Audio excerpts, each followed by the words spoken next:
2022 Qatar world കപ്പിലെ ഏറ്റവും മികച്ച മത്സരങ്ങളിൽ ഒന്നായിരുന്നു അർജന്റീന വേഴ്സസ് നെതർലാൻഡ് മത്സരം. അധിക സമയത്തും 2-2 സമനില പാലിച്ച മത്സരത്തിൽ പെനാൽറ്റി ഷൂട്ടൗട്ടിൽ 4-3 അർജന്റീന വിജയിക്കുകയായിരുന്നു.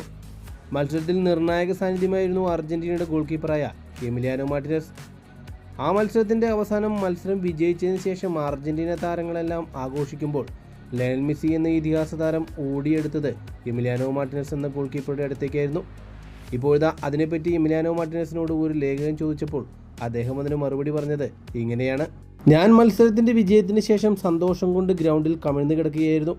അപ്പോഴാണ് ഒരു കൈ വന്ന് എൻ്റെ തലയിൽ പതിച്ചത്. ഞാൻ നോക്കിയപ്പോൾ ലയണൽ മെസ്സി. മറ്റുള്ള താരങ്ങളെല്ലാം ഒരു സൈഡിൽ ആഘോഷിക്കുന്നത് കണ്ട ഞാൻ ലയണൽ മെസ്സി എൻ്റെ അടുത്തേക്ക് ഓടി വന്നപ്പോൾ എൻ്റെ മനസ്സ് സന്തോഷം കൊണ്ട് നിറഞ്ഞു.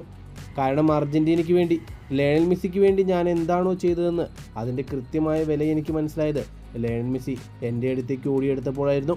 സത്യത്തിൽ ലയണൽ മെസ്സി എന്ന ഇതിഹാസ താരത്തിന് വേണ്ടി ഗ്രൗണ്ടിൽ മരിച്ചു വീഴാൻ വരെ ഞാൻ തയ്യാറാണ്. ലയണൽ മെസ്സി അത്രമേൽ അർജന്റീന നാഷണൽ ടീമിന് വേണ്ടി ചെയ്തു കഴിഞ്ഞു. ലയണൽ മെസ്സിക്ക് വേണ്ടി ഇനിയും നേട്ടങ്ങൾ നേടാൻ ഞാൻ ആഗ്രഹിക്കുന്നുണ്ട്.